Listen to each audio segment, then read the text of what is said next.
Jovem Pan Saúde. Olá, bem-vindo, bem-vinda ao Jovem Pan Saúde. Eu sou Lívia Zanolini e no programa de hoje vamos falar sobre o uso da ayahuasca e cogumelos para tratar alcoolismo e tabagismo. Recentemente, muitos estudos estão sendo feitos com essas substâncias. E para entender um pouco mais sobre o estudo que está sendo feito pela Unifesp, eu recebo hoje o Dr. Dartil Xavier da Silveira, psiquiatra e pesquisador da Unifesp e que está diretamente envolvido com todos esses estudos. Doutor, bem-vindo, obrigada pela participação. Muito obrigado, eu que agradeço. Doutor, para começar, o que é a ayahuasca ou ayahuasca? Quais são os efeitos? É uma bebida? O que é usado na composição dessa bebida para a gente começar? Então, a ayahuasca é o nome que se dá a essa bebida, que é uma bebida de uso milenar, já é usado pelas populações originárias da região amazônica há mais de 1000 anos. E o que aconteceu mais recentemente, nos últimos 30 anos, é que essa bebida foi levada para os centros urbanos. Então, ela passou a ser consumida não só no contexto da ritual da floresta amazônica, mas também por grupos que se reúnem nos centros urbanos e consomem essa ayahuasca ainda dentro de um princípio mais religioso, vamos dizer assim. Porque nós temos a gente tem essas duas abordagens, né, doutor? Tem uma abordagem farmacológica, que eu quero ouvir o senhor a respeito dessa abordagem, o que esse aspecto diz sobre a bebida, a ayahuasca, e também a gente tem essa abordagem espiritualista, né? Exatamente. E foi isso que a gente observou na década de 90, 20 e poucos anos atrás. A gente começou a observar que várias pessoas que participavam desse consumo de ayahuasca relatavam que quando elas tinham um problema com álcool, elas passavam a perder a vontade de usar álcool. Outras pessoas relatavam que elas eram meio deprimidas, mas que depois que elas consumiam ayahuasca, essa depressão melhorava. E isso que estimulou a nossa curiosidade enquanto pesquisadores, né? E a gente começou, na década de 90, um grupo de investigações na Universidade Federal de São Paulo para estudar a ayahuasca e outros psicodélicos também, né? Substâncias que, vamos dizer assim, revelam a mente, né? Esses psicodélicos, né? Então, nessa abordagem farmacológica, a ayahuasca é tida como uma substância psicodélica. A gente pode dizer assim. Exatamente. No caso específico da ayahuasca, ela é uma mistura de uma substância psicoativa, que é o DMT, ou dimetiltriptamina, junto com outras substâncias que a gente chama de beta-carbolinas, e que esse conjunto de drogas associadas vai ter um efeito no cérebro. E é isso que a gente vem pesquisando e investigando nos últimos 20 anos. O que esse estudo já concluiu a respeito disso, doutor? O senhor chegou a mencionar para a gente que houve alguns aspectos que tiveram melhora com o uso dessa substância, pessoas que tinham problema com alcoolismo. Falando de saúde mental como um todo também, ansiedade, depressão, o que esse estudo já concluiu a respeito da ligação da substância com esses transtornos, com esses problemas? O que já foi observado, o nosso primeiro estudo lá atrás, ele estava preocupado com a segurança desse uso de ayahuasca, porque na verdade é algo que estava se expandindo muito e a gente queria saber, isso é seguro ou não? Ou isso pode ser prejudicial à saúde? E o nosso primeiro estudo foi avaliar adolescentes que consumiam a ayahuasca de uma forma sistemática, né, 2 vezes por mês em geral, e a gente foi comparar com um grupo de adolescentes que não consumiam ayahuasca, para saber como eles diferiam, né? Em que eles eram diferentes.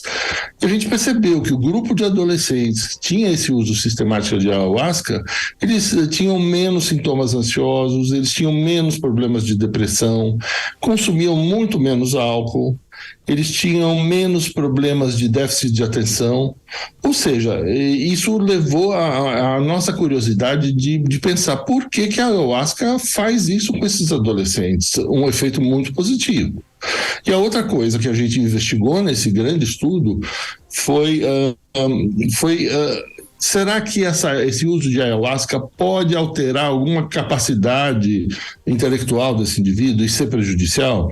Não, e a resposta foi não, porque o grupo que usava ayahuasca teve um desempenho excelente em testes psicológicos, em testes de inteligência, de memória, então comprovando uma segurança do uso dessa substância, né? Quando a gente fala de uso dessas substâncias, preocupa muito às vezes a dosagem, né, doutor? Porque é preciso que haja uma dosagem específica. Se ultrapassar aquele limite, pode trazer algum tipo de problema? O estudo menciona questões nesse sentido? Sim, isso é bastante bem controlado na medida em que a gente tem uma tradição de uso ritual religioso. E as pessoas que coordenam esses centros, os xamãs ou os coordenadores de centros de ayahuasqueiros, eles são muito preocupados em dar uma dose adequada. O indivíduo não vai consumir uma dose que ele quer, uma dose acima do que ele deveria, né? Mas, de qualquer jeito, não é uma substância perigosa, né? O máximo que pode acontecer se ele exagerar na quantidade, ele se sentir um pouco mal. Ele tem alguns efeitos colaterais, mas não é uma droga que tem um risco à vida do indivíduo, né? Doutor, o senhor explicou no início que se trata de uma substância alucinógena, né? Quais são os efeitos para quem utiliza? Só para a gente conseguir entender bem, dá para traduzir de alguma forma? Então, do ponto de vista farmacológico, elas estão no grupo das substâncias alucinógenas, junto com a psilocibina, dos cogumelos, junto com o LSD, que é o ácido lisérgico, e assim por diante. Só que, na verdade, os efeitos dela não são exatamente alucinatórios apenas. A pessoa pode ter visões, o que seria um efeito alucinatório, mas ela pode não ter nada disso, e ela tem simplesmente uma modificação da percepção da realidade. É como se ela entrasse em contato com aspectos subjetivos, inconscientes dela, aspectos psicológicos que estavam ali escondidos, que ela não tinha muito acesso, e ela passa a se dar conta de muitas coisas a respeito de si mesma, de si mesmas e dos outros também. Agora, doutor, esses estudos estão sendo realizados para saber o alcance na parte de saúde dessa substância. Um deles é o que o senhor, inclusive, está citando aqui para a gente. Não há ainda nenhum tipo de comprovação, mas como uma terapia alternativa, por exemplo, já existem profissionais que indicam a bebida ayahuasca ou não? Olha, o que tem acontecido, embora não seja uma indicação formal, vamos dizer assim, do ponto de vista médico, mas a gente vê muitos colegas aconselhando pessoas que eles conhecem ou que estão passando por problemas a procurarem esses centros ayahuasqueiros, porque eles já viram muita gente se beneficiar desse tipo de acompanhamento. Mas alguns estudos preliminares já são muito promissores, né? O nosso estudo foi o primeiro a mostrar uma diminuição brutal do uso de álcool entre quem consome ayahuasca. Tem estudos da Universidade do Rio Grande do Norte mostrando um efeito antidepressivo, são estudos muito importantes, recentes. Ou seja, embora a gente não saiba tudo, os estudos preliminares já atestam que é uma substância muito promissora enquanto tratamento para diversos transtornos mentais. Mas seria um tratamento alternativo, doutor? Associado aos tratamentos convencionais? Alternativo, o termo pode levar a uma má interpretação, né? Porque parece que é uma coisa meio fora dos dogmas, das normas da ciência, e não é isso, ao contrário, a gente está usando todo o nosso conhecimento metodológico, científico, para tentar ver se ele é um tratamento efetivo mesmo, e não só uma coisa assim secundária, né? Então não é alternativo nesse sentido de secundário, mas pelos dados que a gente tem até hoje, muito provavelmente esses tratamentos, um tratamento à base de psicodélicos, no caso a ayahuasca, ele não vai poder abrir mão do uso de substâncias de remédios habituais. Seria um tratamento que vai complementar o outro, né? Sim. E na abertura do programa, inclusive, doutor Dartio, eu citei a ayahuasca e citei também cogumelos. Dá para a gente tratar as duas questões numa mesma cesta ou não? A substância cogumelos é uma e a ayahuasca é outra? São substâncias diferentes, mas como todos os psicodélicos, é nesse momento que estão surgindo várias pesquisas mostrando que vários deles têm muitos efeitos terapêuticos para vários problemas psíquicos. Sim. Existe algum conselho, alguma entidade que representa a profissão que já tenha se posicionado a respeito da bebida, doutor? O que eles dizem a respeito da utilização para esses tratamentos? Olha, no caso da ayahuasca, esse uso é sancionado pelo governo, o uso ritual religioso de ayahuasca é algo permitido dentro de um contexto de liberdade religiosa, e isso não só no Brasil, como em outros países da América Latina, nos Estados Unidos, Canadá, alguns países da Europa, ou seja, esse uso é autorizado do ponto de vista de uso ritual religioso. Do ponto de vista de uso, vamos dizer assim, terapêutico como remédio, isso ainda está em fase de pesquisa, mas vários locais do mundo já se posicionaram favoravelmente a partir desses resultados positivos que as pesquisas científicas têm mostrado. Doutor, eu sou uma completa leiga nesse assunto, por isso que eu faço perguntas muito óbvias. Eu tenho certeza que parte da nossa audiência, para não dizer boa parte, também desconhece a substância e os efeitos. Por isso eu pergunto, o acesso a esse tipo de bebida, onde conseguir? É fácil encontrar? No caso específico da ayahuasca, o acesso que as pessoas em geral têm é através desses centros ayahuasqueiros religiosos. Daí o indivíduo procura um desses centros e a partir daí ele conversa com a pessoa que dirige aquele centro e essa pessoa vai avaliar a adequação ou não dele participar daqueles rituais, né? Do ponto de vista médico, isso não é vendido como um remédio. Por quê? Porque a gente ainda está numa fase de pesquisa, né? Então não existe exatamente uma clínica de tratamento baseada em ayahuasca. Existem grupos pesquisando os possíveis efeitos terapêuticos da ayahuasca em diversas doenças, né? Inclusive, doutor, assim que esse tema caiu para a gente fazer o programa de hoje, eu dei uma vasculhada na internet e se encontra muitas informações diferentes em vários sites a respeito da ayahuasca, a respeito também desses produtos, dessas substâncias feitas com cogumelos. Como se proteger e saber o que é informação, o que é desinformação, onde buscar essa fonte confiável de dados, de informação a respeito dessas substâncias? Em relação ao uso ritual religioso, os centros ayahuasqueiros eles estão muito bem preparados de informar tudo que é importante, o que é conhecido nesse conhecimento milenar sobre o uso religioso de ayahuasca, né? E do ponto de vista, vamos dizer assim, médico, são os centros de pesquisa das grandes universidades aqui no Brasil. E fora do Brasil também, muita gente já está investigando isso em profundidade. E é importante isso, porque, na verdade, se a gente pensa nesse potencial terapêutico de uma substância psicodélica como a ayahuasca, ela tem que ser tratada como um outro remédio, ou seja, todo remédio ele pode ser muito bom para alguma coisa, mas ele pode dar efeitos colaterais. Algumas pessoas não podem tomar determinados remédios. E o mesmo é válido para psicodélicos e para ayahuasca. Ou seja, uma pessoa que, por exemplo, tenha tido um surto psicótico na vida, ela não deve consumir ayahuasca, nem como remédio, nem em contexto ritual religioso. Bom, para você que está aqui com a gente e para você também que está chegando agora aqui no Jovem Pan Saúde, hoje estamos falando sobre o uso, a aplicabilidade da ayahuasca e também de cogumelos para alguns tratamentos. Isso tudo ainda está sendo pesquisado, mas com resultados bastante promissores.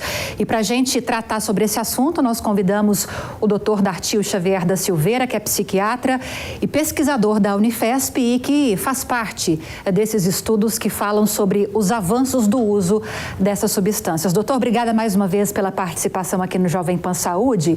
A gente começou a falar um pouco mais na resposta anterior a respeito de efeitos colaterais, né? Como todo medicamento, a gente não está falando de um medicamento, mas como toda substância que tem essa aplicação, esse uso terapêutico, há esses possíveis efeitos colaterais. O senhor citou um exemplo, né? Pessoas que já tiveram surto psicótico não podem fazer um tratamento com ayahuasca. Existe mais alguma informação a respeito disso? Então, o que a gente sabe é que pessoas que têm essa história de uma doença que se manifestou através de um surto psicótico no passado, o uso de um psicodélico como a ayahuasca, por exemplo, pode deflagrar um novo surto. Então, é uma coisa que a gente não indica que as pessoas participem nem de rituais religiosos usando a ayahuasca e nem de estudos científicos para tratar nenhum tipo de transtorno mental. O senhor acha importante que antes de alguém ter contato com essas substâncias, que procure um médico por cuidado, por prevenção a algum problema, ou não é necessário? Olha, seria algo interessante, sim, inclusive porque a maioria das pessoas toma algum remédio. Alguns remédios não devem ser associados à ayahuasca. Então, inclusive para esse médico orientar, olha, se você for beber a ayahuasca, você pare de tomar tal remédio, né? Ou não misture com determinada substância. Agora, a maioria dos centros ritualísticos ayahuasqueiros, os coordenadores são muito bem informados, eles orientam as pessoas que frequentam aquelas sessões o que elas devem fazer, quem não deve tomar, ou seja, não é assim, a pessoa chega no centro e ela já é aceita e já dão ayahuasca para elas. Existe um cuidado mesmo dentro do contexto ritual religioso. O senhor deu um exemplo mais cedo sobre grupos de adolescentes que estavam participando desses estudos que estão sendo realizados, né? Existe alguma contraindicação em relação à idade da pessoa ou não? Olha, o que a gente sabe a partir do uso ritual religioso é que muitos adolescentes, usando a ayahuasca de uma forma sistemática, 1 ou 2 vezes por mês, não apresentam problemas decorrentes desse uso. Ao contrário, muitos deles têm um desenvolvimento até melhor do que adolescentes que não usam a ayahuasca. Então, isso mostra que é uma substância bastante segura, inclusive para uso em adolescência, né? E para uso preventivo, para prevenir algum tipo de problema, doutor? Tem alguma questão abordada nesse ângulo, nesse estudo, ou não tem nenhuma aplicação nesse caso? No sentido de prevenção de doenças, isso não foi estudado ainda, né? O que a gente só observou é que desses adolescentes que consomem ayahuasca em contexto ritual religioso, a frequência de problemas mentais do tipo depressão, ansiedade, foi bastante menor do que na população geral. Então seria de certa forma até interessante, né, ter esse contato com uma substância, até como forma também de prevenir algum problema. Eu não sei se isso passa talvez como trata de alguma forma depressão e ansiedade, se pode ser uma forma de prevenir esses problemas no futuro, mesmo quem não tem nenhum tipo de contato com esses transtornos, ou é vulgarizar demais tratar dessa forma, doutor? Olha, o que você falou é até possível que seja verdadeiro, só que a gente ainda não tem estudos comprovando isso, né? Mas, de qualquer jeito, essa é uma nova linha de investigação que merece uma atenção especial, sem dúvida. O senhor falou no início que tem quantos anos que essas substâncias estão sendo pesquisadas, doutor? Olha, o nosso centro na Universidade Federal de São Paulo, que é um dos pioneiros do Brasil sobre o uso de psicodélicos, a gente funciona desde a década de 90, há mais ou menos 25 anos a gente já vem pesquisando psicodélicos. E justamente o primeiro psicodélico que a gente começou a desenvolver pesquisas foi a ayahuasca. Porque no Brasil começou a haver uma ampliação muito grande desse uso por várias pessoas em contexto religioso. O senhor sente que há, às vezes, algum tipo de resistência para que seja mais difundido esse uso terapêutico, já que tantos estudos estão tão adiantados? O senhor sente que há esse entrave para que isso avance ainda mais?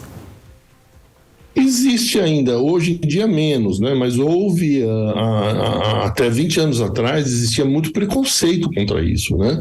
Porque essas substâncias psicodélicas eram vistas como substâncias passíveis de abuso, ou como se a pessoa pudesse ficar dependente disso. E, na verdade, não ocorre. Ninguém fica dependente de ayahuasca, as pessoas não ficam dependentes de psilocibina, que é o princípio ativo dos cogumelos. São substâncias de uso mais experimental, recreacional. E ninguém fica viciado, vamos dizer assim, como as pessoas podem ficar viciadas em álcool, em tabaco, em cocaína.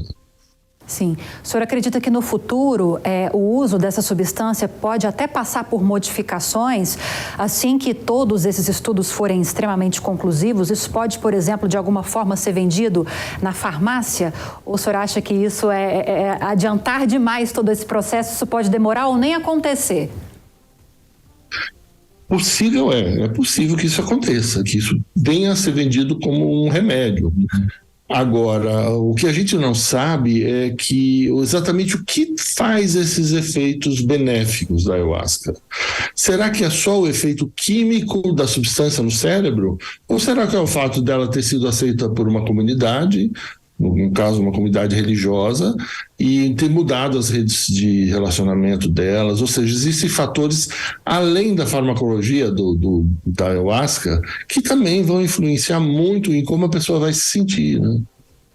Além da ayahuasca e dos cogumelos, doutor, até aproveitando que a gente está falando dessas substâncias, desses psicodélicos nessa abordagem farmacológica, existem muitas substâncias que estão sendo pesquisadas nesse sentido, que podem ter tantos benefícios, mas porque ainda necessitam de uma certa comprovação e ainda existe essa resistência de parte da comunidade médica, esses estudos não avançam. Existem muitas substâncias no nosso universo que ainda podem ser exploradas para esses tratamentos? Sem dúvida nenhuma. Por exemplo, o LSD, fora do Brasil, tem muitas pesquisas também mostrando o possível efeito terapêutico dele para tratamento de alcoolismo, de quadros de ansiedade. A ibogaína, nós também fomos um dos pioneiros no mundo estudando o efeito positivo da ibogaína para transtorno obsessivo-compulsivo, para dependência de cocaína.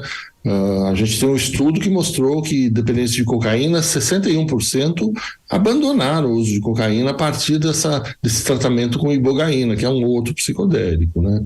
E tem a ketamina, que é um outro psicodélico com características diferentes, e esse existe menos resistência da comunidade científica. Por quê? Porque como ele é um anestésico amplamente utilizado pela medicina há muitas décadas, as pessoas não relacionam ele com uma droga de abuso, embora ela possa ser usada em contextos, vamos assim, de festas, de baladas, né, o uso da ketamina, mas ela é um grande remédio também.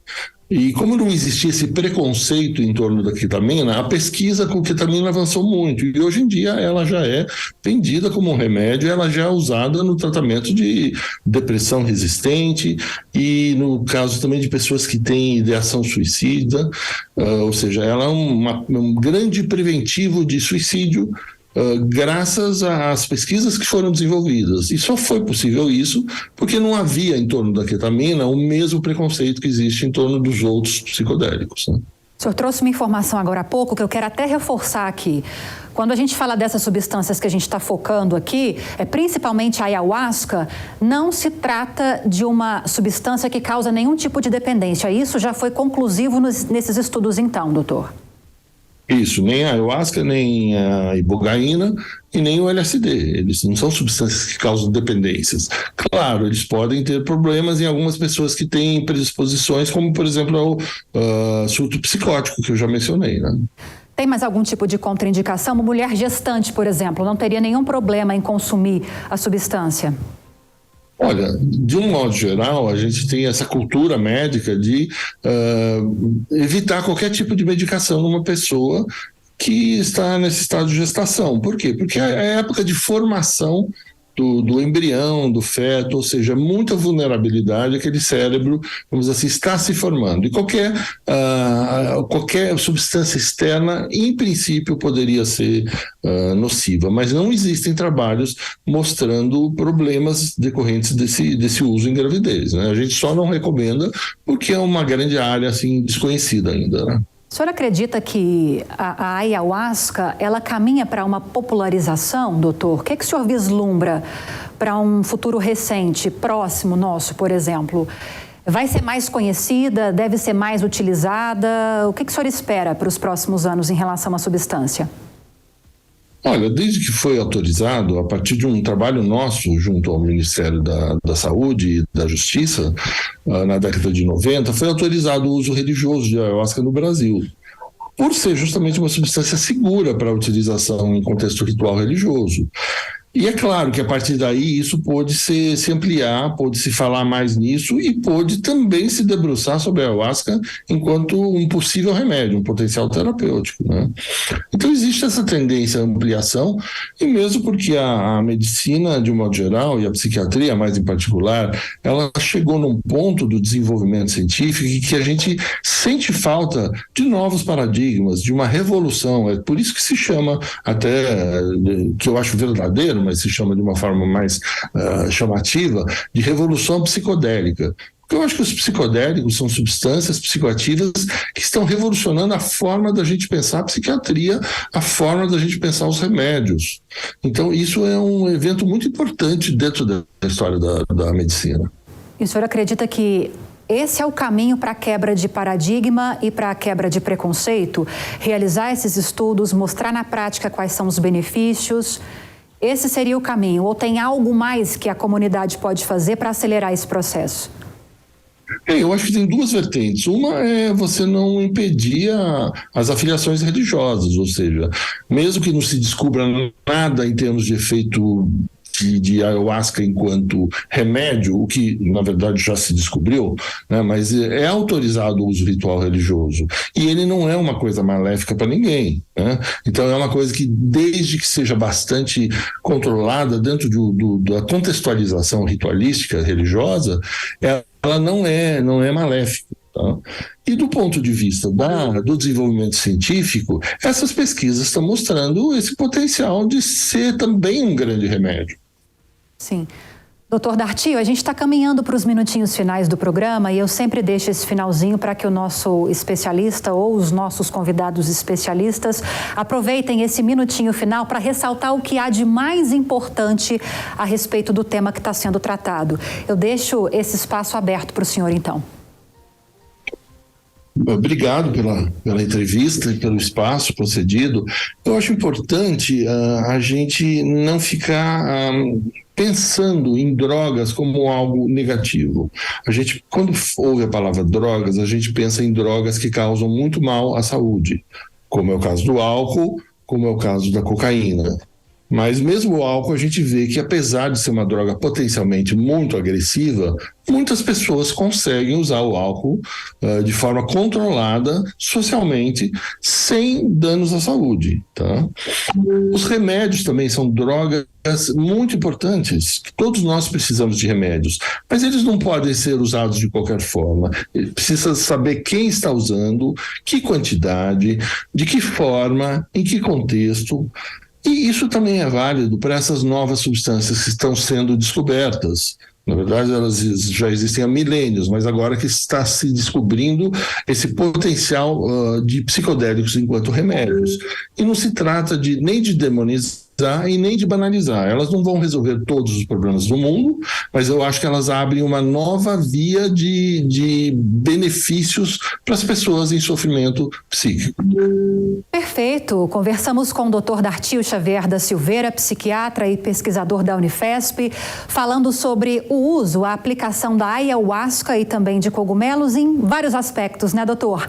Agradeço demais a participação do senhor. Seja sempre muito bem-vindo. Muito obrigado, eu que agradeço vocês.